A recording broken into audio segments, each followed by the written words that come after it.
மூன்றாவது மோடி அரசினுடைய முதல் பட்ஜெட் தாக்கல் ஆகியிருக்கிறது. அது பற்றி தான் விவாதித்து வருகின்றோம் விரிவாக. நம்மோடு தற்போது பொருளாதார வல்லுநர் திரு ரகுநந்தன் அவர்கள் இணைந்திருக்கின்றார். அதனுடைய பார்வைகளை பகிர்ந்து கொள்வதற்காக. திரு ரகுநாதன், இந்த பட்ஜெட்ல முக்கியமா வேலை வாய்ப்புகளுக்காக இந்த இன்டர்ன்ஷிப் ஸ்கீம் அப்படிங்கிற சிலதெல்லாம் கொண்டு வரப்பட்டிருக்கிறது. எந்த அளவிற்கு ஒரு எம்ப்ளாய்மெண்ட் பூஸ்ட் இருக்கும், எந்த அளவுக்கு இது தொழிலுக்கு உதவும்னு எதிர்பார்க்கிறோம்? வணக்கம். இந்த பட்ஜெட்டை பொறுத்த வரைக்கும் முதல்ல இதை கேட்கும் பொழுது டெஃபினட்டாக ஒரு சாட்டிஸ்பாக்டரி பட்ஜெட்னு தான் சொல்லுவேன். ரெண்டு விஷயத்துக்காக நான் சொல்லுவேன். ஒண்ணு குறிப்பாக இரண்டு விஷயங்களை இவர்கள் இந்த பட்ஜெட்டிலே முக்கிய அம்சமாக தொட்டிருக்கிறார்கள். ஒன்று வேலை வாய்ப்பு, இன்னொன்று சிறு குறு தொழில்களுடைய நலன்கள். நேற்றைய பொருளாதார அறிக்கையிலேயே இவைகள் இரண்டுமே சரியாக கவனிக்கப்படவில்லை என்று அதிகமாக கூறியிருந்தார்கள். வேலை வாய்ப்புகளை பொறுத்தவரை ஆண்டிற்கு 80 லட்சம் பேருக்கு புதிய வேலை வாய்ப்புகளை உருவாக்கப்பட வேண்டும் என்பதையும் குறிப்பிட்டிருந்தார்கள்.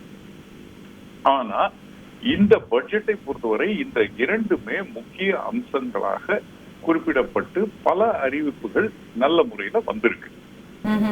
முதலாக சொல்லணும்னாக்க இந்த முத்ரா லோனை 10 லட்சத்திலிருந்து 20 லட்சத்திற்கு கொண்டு போனது. இரண்டாவது எஸ்எம்இக்காக சிறு குறு தொழில்களுக்காக கிரெடிட் கேரண்டீடு லோனை இந்த டேர்ம் லோன் பர்ச்சேஸ் பண்றதுக்காக கொண்டு வந்தது. மூன்றாவது புதிய முறையில எஸ்எம்ஏ அக்கௌண்ட், அதாவது ஸ்ட்ரெஸ் மேனேஜ்மெண்ட் அக்கௌண்ட்னு தனியான ஒரு வங்கி கணக்கு இந்த சிறு குறு தொழில்களுக்கு ஏற்படுத்தி எப்பொழுதெல்லாம் அவர்கள் தொழிலில் வெளி இடத்திலிருந்து வரக்கூடிய வாய்ப்புகள் பாதிக்கப்படும் பொழுது அவர்களுக்கு கொடுக்க வேண்டிய லோன் அசிஸ்டன்ஸ பேங்கே கணக்கிடணும்னு கொண்டு வந்திருக்காங்க. மூன்றாவதாக இந்த சிட்பி என்ற அமைப்பு அனைத்து கிளஸ்டர்களிலும் ஏற்படுத்தப்பட்டு அங்க இருக்கக்கூடிய சிறு குறு தொழில் நிறுவனங்களுக்கு கை கொடுக்கும்னு சொல்லியிருக்காங்க. இ-காமர்ஸ் எக்ஸ்போர்ட் ஹப்பை உருவாக்கி இருக்காங்க. எம்ப்ளாய்மெண்ட் பேஸ்ட் இன்சென்டிவ் உருவாக்கி இருக்காங்க. இன்சென்டிவ் இந்த ஸ்டூடெண்ட்ஸுங்க இன்டர்ன்ஷிப்புக்காக ஒரு சில சலுகைகளை வழங்கியிருக்காங்க. இண்டஸ்ட்ரியல் பார்க்குகளை கொண்டு வர போறோம்னு சொல்லியிருக்கிறாங்க. இத மாதிரி ஜிஎஸ்டிய எளிமையாக்கப்படும் சொல்லியிருக்காங்களே தவிர அதை பற்றிய அறிவிப்புகள் ரொம்ப காணும். இத மாதிரி நம்ம சொல்ல வரும் பொழுது பல நல்ல விஷயங்கள் இருந்தாலும் இவைகள் போருமா நம்ம எதிர்பார்த்த மாறுதல்களை ஏற்படுத்த பார்க்கணும். பாதிக்கப்பட்டவர்கள் சிறு குறு தொழில் முனைபவர்கள் ஒரு 30% சிறு குறு தொழில் முனைபவர்கள், கிட்டத்தட்ட 2 கோடி தொழில் முனைபவர்கள் இந்தியாவில் அழிந்து கொண்டிருப்பதை பார்க்கிறோம். அவர்கள் கேட்டது என்ன அப்படின்னாக்க ஷார்ட் டேர்ம் மெஷர்ஸ் கேட்டாங்க. அவங்க ஹாஸ்பிட்டல்ல ஐசியூல இருக்கிறவங்க ஆக்சிஜன் கேட்டாங்க. இந்த பட்ஜெட்ல ஹார்லிக்ஸ நம்ம கொடுக்கிறோம். 2047 இந்தியா எப்படி இருக்க போகுதுன்றத பத்தி நம்ம பேசணும். ஆனால் இன்றைக்கு 35 வயதில் இருக்கக்கூடிய ஒரு இளைஞர் 2047 வாழ்வை முடித்து ரிட்டையர் ஆயிருப்பார். அப்ப இன்றைக்கு அவருடைய தேவை என்ன அப்படின்னா, அவர் கையில் பணம் இல்லை, அவருக்கு வாங்கும் திறன் இல்லை, கடன் அதிகமாகிவிட்டது, ஒரு ஸ்ட்ரெஸ்ஃபுல் லைஃப்ல இருக்காங்க, படித்த படிப்பிற்கு வேலை இல்லை, வேலைக்கு ஏற்ற ஊதியம் இல்லை. இதைத்தான் பார்க்கிறோம். அதே மாதிரி இன்னொரு பக்கத்துல சிறு குறு தொழில் முனைவர்கள் நிறைய பேரு நடக்கும் தொழிலை மூடிவிட்டு புதிய தொழில்களுக்கு மாற முடியாமல் இதிலேயே திணறிக்கிட்டு இருக்காங்க. வங்கிகளின் கழுத்து நெரிப்பு, வட்டி விகிதம் அதிகமாகி விட்டதை பார்க்கிறோம். அப்ப தொழிலை எளிதாக மூடக்கூடிய ஈஸ் ஆஃப் க்ளோசிங்க கொண்டு வந்திருக்கலாம். ஒரு ஒன் டைம் செட்டில்மெண்ட் அனௌன்ஸ் பண்ணிருக்கலாம். மூலப்பொருட்களின் விலையேற்றத்தினால் பல தொழில் நிறுவனங்கள் லாபம் ஈட்டாமல் அழிந்து கொண்டிருக்கின்றன. நியாய விலை கடைகளை ஏற்படுத்தி இருக்கலாம். இப்பொழுது தொழில் முனைவோர்கள் அவர்கள் உழைப்பிலால் கிடைக்கும் லாபத்தை விட அவர்களால் அரசுக்கு கிடைக்கும் வருவாய் தான் அதிகமாயிருக்கு. ஒரு டாக்ஸ்ல ஜிஎஸ்டில 18% அவர்கள் வாங்கி கொடுக்கிறார்கள் அரசுக்கு, 14% வட்டிக்கு கொடுக்கிறார்கள் பேங்குக்கு. ஆனால் அவர்கள் சம்பாதிப்பதோ 2%, 3%. அப்ப அவர்கள் எப்படி ஒரு வேலை வாய்ப்பை உருவாக்குவார்கள் என்று பார்க்க வேண்டும். நாட்டிலே மிக அதிகமான வேலை வாய்ப்பு இன்ஃபார்மல் செக்டர்ல இருந்து தான் வரப்போகுது. அந்த இன்ஃபார்மல் செக்டர்ல இருக்கிறவங்கள பிஎஃப் வைத்திருக்க மாட்டார்கள், இஎஸ்ஐ வைத்து இருக்க மாட்டார்கள். அப்போ பிஎஃப்ல நான் உனக்கு கன்செஷன் தரேன்னு சொல்றதோ அல்லது பெரும் நிறுவனங்கள்ல போய் நீ இன்டர்ன்ஷிப் வேலை செய்தால் நான் தருவேன்னு சொல்றதோ அல்லது கார்ப்பரேட் டாக்ஸை இன்னும் குறைப்பதோ ஏற்புடையதாக இந்த நேரத்திலே நான் பார்க்கவில்லை. போன வருடத்தை எடுத்துக்கொண்டீர்கள் என்றால் தனிநபர் வருமான வரி கட்டியதை விட கார்ப்பரேட் டாக்ஸ் குறைவு. ஆனால் கார்ப்பரேட்டுகள் மிக அதிகமான லாபத்தை ஈட்டின, பங்கு சந்தைகள் மிக அதிகமான உச்சத்தை தொட்டன. அப்போ எல்லா விதத்திலும் அவர்கள் லாபத்தில் இயங்குவதை பார்த்தோம். ஆனால் சிறு குறு தொழில்கள் லாபத்தில் இயங்காததை பார்த்தோம். 45 நாட்களிலே சிறு குறு தொழில் முனைவோர்களுக்கு பணத்தை கொடுக்க வேண்டும் என்ற ஒரு சட்ட விதியை கொண்டு வந்தார்கள். ஆனால் அந்த விதி ஆதாயத்தை தருவதற்கு பதிலாக இவர்களுக்கு பாதகத்தை தந்தது. அந்த விதியை திரும்ப பெற வேண்டும் என்று கூறி வந்தோம், அதை திரும்ப பெறவில்லை. இதே நேரத்திலே புத்தொழில்களுக்காக ஏஞ்சல் டாக்ஸை வித்ட்ரா செய்திருக்கிறார்கள், பாராட்டுக்குரியது. நிறைய தொழில் முனைவோர்கள் தாங்கள் இருந்த ஃபேக்டரியை விட்டுவிட்டு தொழிலிலே முதலீடு செய்வதற்கோ அல்லது புது தொழில் தொடங்குவதற்கோ அல்லது வங்கி கடனை அடைப்பதற்கோ முயலும் போது கேபிட்டல் கெயின்ஸ் அவர்களை பாதித்தது. அதிலிருந்து கேபிட்டல் கெயின்ஸை முழுமையாக விலக்கு கொடுக்க வேண்டும் என்று சொன்னோம். சிறு குறு தொழில்கள் தாங்கள் இருந்த ஃபேக்டரியை விட்டு தொழிலில் முதலீடு செய்யும் பொழுது விலக்கு கொடுங்க. இத மாதிரி எப்போ சில விஷயங்கள் செய்யவில்லையோ அப்ப நோக்கம் ஒன்றாக இருக்கும், கடைசியில கிடைக்கக்கூடிய டெலிவரி ஒன்றாக இருக்கும்.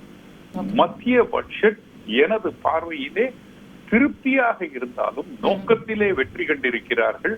ஆனால் செயல்பாட்டிலே இன்னும் சில மாற்றங்கள் தேவை. அவர்களது நோக்கம் நிச்சயமாக மக்களை சென்றடைய வேண்டும் என்றால் சில ஓட்டைகளை அடைக்க வேண்டும், சில புது முயற்சிகளை கையில் எடுக்க வேண்டும். ஜிஎஸ்டியிலிருந்து விலக்கு கொடுக்கப்பட வேண்டும் சிறு குறு தொழில் முனைவோர்களுக்கு. புது தொழில்களை அவர்கள் தொடங்குவதற்கோ புதுதாக அவர்களது டெக்னாலஜியை மாற்றி அமைப்பதற்கோ வட்டியில்லா கடன்களை அவர்களுக்கு வழங்கி இருக்க வேண்டும். நான் ஒரு ஆட்டோமொபைல் மேனுபேக்சராக இருந்து இப்பொழுது இவி மேனுபேக்சராக மாற வேண்டும் என்றால் புது சாதனங்கள் தேவை, புது டெக்னாலஜி தேவை. அதற்கு என்னிடம் பணம் இல்லை என்றால் அரசு அந்த பணத்தை எனக்கு கொடுத்து இந்த தொழில் முனைவோரை புது தொழிலுக்கு மாற்றிவிட வேண்டும், காப்பாற்றி இருக்க வேண்டும். எக்ஸ்போர்ட்டுக்கு உண்டான ஆதாயங்களை கொடுத்திருக்க வேண்டும். இம்போர்ட் ஏற்கனவே அதிகமாயிருச்ச பாக்குறோம். இதுல நம்ம இறக்குமதியை வேற குறைக்கிறோம் வரியனாக்க உள்நாட்டு உற்பத்தி எப்படி பெருகும், உள்நாட்டு வியாபாரங்கள் எப்படி அதிகப்படுத்தப்படும்? ஏன்னா இன்றைக்கு எக்ஸ்போர்ட் பண்றவங்க பஞ்சு விலை ஏற்றத்திற்கு சில நல்ல சஜஷன்களை திருப்பூர்ல இருந்து கொடுத்தாங்க, அவை எதுவும் ஏற்கப்படவில்லை. அப்ப நலிந்தவர்கள் நலிந்தவர்களாகவே இருப்பார்கள், குரலற்றவர்களின் குரல் கேட்கப்படவில்லை, சாமானியர்களின் தேவைகள் உணரப்படவில்லை என்றுதான் நான் எடுத்துக்கொள்கிறேன். ஓகே, இதுல தொழில் முனைவோர்களுக்கான நிறைய என்னென்ன சிக்கல்கள் இருக்கு அப்படிங்கறத குறிப்பிட்டீங்க. இப்போ சாமானிய பொதுமக்களுக்கு இந்த பட்ஜெட்டுக்கு முன்னாடி முக்கியமான பேசு பொருளா இருந்தது அப்படின்னு பார்த்தா விலைவாசி எப்போ கண்ட்ரோலுக்கு வரும், இன்னும் பொருட்களோட விலை குறையுமா அப்படிங்கிறது. அதை நோக்கி ஏதாவது இந்த பட்ஜெட்ல செய்யப்பட்டிருக்கிறதா நினைக்கிறீங்களா? எந்தெந்த பொருட்களோட விலை நமக்கு குறைய வாய்ப்பு இருக்கிறது? சில பொருட்களின் விலை குறையுது, ஆனா அந்த குறை அதனால டிமாண்ட் அதிகமாகுமான்றத பார்க்கணும். முக்கியமாக எதிர்பார்க்கப்பட்டது பெட்ரோல் டீசல் விலை குறைப்பு. கல்வி, சுகாதாரம், அன்றாட செலவினங்கள் குறைக்கப்பட வேண்டும் என்பது எதிர்பார்ப்பு. அது இந்த பட்ஜெட்டுனால ரொம்ப குறைய போதில்லை என்ற வருடத்திற்கு ஒன்றோ அல்லது 2 வருடங்களுக்கு ஒரு முறையோ வாங்கக்கூடிய ஒரு மொபைல் போன விலையை குறைப்பதனால் டிமாண்ட் அதிகமாகிறார். மாதத்திற்கு அனைவரும் செலவு செய்யக்கூடிய இன்றியமையாத செலவுகளை குறைக்க வேண்டும், லக்ஸுரியை குறைக்க கூடாது. இப்ப காரினுடைய விலை குறைந்ததுனால் இதனால சாமானியர்களுக்கு என்ன லாபம் இருக்கு? நம்ம வட்டி வாங்குற கடனை திருப்பி செலுத்தக்கூடிய நிலைக்கு மக்களை உயர்த்த வேண்டும், லாபத்தில் ஈடுகட்ட வேண்டும். இதுதானே நான் ஒரு முக்கியமான ஒரு இதுவா பார்க்கிறேன். ரொம்ப கஷ்டமான ஒரு செயல்தான். ஆனால் மாநிலத்தின் நிதி அமைச்சர் மிக சிறப்பாக இதை கையாண்டிருக்கிறார், தேவைகளை உணர்த்தி இருக்கிறார், உணர்ந்து இருக்கிறார். இன்றைய காலகட்டத்திலே பெரும்பான்மையான மக்களினுடைய எதிர்பார்ப்பு என்னவோ அதை தொட்டிருக்கிறார். ஓகே அவை போதுமா என்றால் போதாது. ஓகே அடுத்த 5 ஆண்டுகளுக்கு எவ்வளவு பேரை நம்ம வந்து திறன் வளர்ப்போம்னு பேசுறோமே தவிர அந்த திறன் வளர்த்தவர்களுக்கு வாய்ப்புகள் எங்கன்னு பேசல. ஓகே இப்போ நம்ம வந்து திறனும் இல்லை வேலையும் இல்லை. அடுத்த ஸ்டேஜ் என்ன ஆகுது? திறன் இருக்கும் வேலை இல்லைன்னு ஸ்டேஜுக்கு போயிடக்கூடாது. சோ வேலை வாய்ப்பை உருவாக்கி விட்டால் திறன் தானாக வளர்ந்துவிடும். ஆர்டிபிஷியல் இன்டெலிஜென்ஸினால் பாதிக்கப்படக்கூடிய மக்களுக்கு மாற்று வழி என்ன? பெரிய பெரிய கார்ப்பரேட் நிறுவனங்கள் வருவதனால் வேலை வாய்ப்புகள் பெருகிவிடாது. சிறு சிறு குறு நிறுவனங்கள் அதிகமாக வந்தால்தான் டீசென்ட்ரலைஸ்டாக பரவலாக வேலை வாய்ப்புகள் உருவாக்கப்படும். அதே மாதிரி ஸ்டேட்டுக்கு உண்டான அனௌன்ஸ்மெண்ட்டும் எதுவும் இல்லை. தமிழகத்தினுடைய எதிர்பார்ப்புகள் அதிகமாக இருந்தது. நேற்று மாண்புமிகு முதலமைச்சரும் அதை கோடிட்டு காட்டியிருந்தார். இதை எதிர்பார்க்கிறோம் என்று சொல்லியிருந்தார். அவர்களது கூற்று பிரகாரம் ₹1 நான் உங்களுக்கு கொடுக்கிறேன், எனக்கு 29 பைசா தான் வருகிறது, எங்கள் மாநிலத்திற்கு தேவையானதை செய்து கொடுங்கள், எங்களது மெட்ரோ ரயில் திட்டத்திற்கு பங்கு கொடுங்கள், எங்களது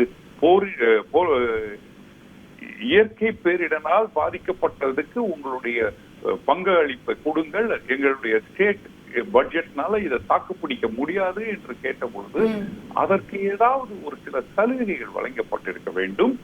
பீகாருக்கு வழங்கி இருக்கிறோம், ஆந்திராவிற்கு வழங்கி இருக்கிறோம், மகிழ்ச்சி தான். தமிழகத்திற்கும் வழங்கி இருந்தால் இன்னும் சந்தோஷப்பட்டிருப்பேன்.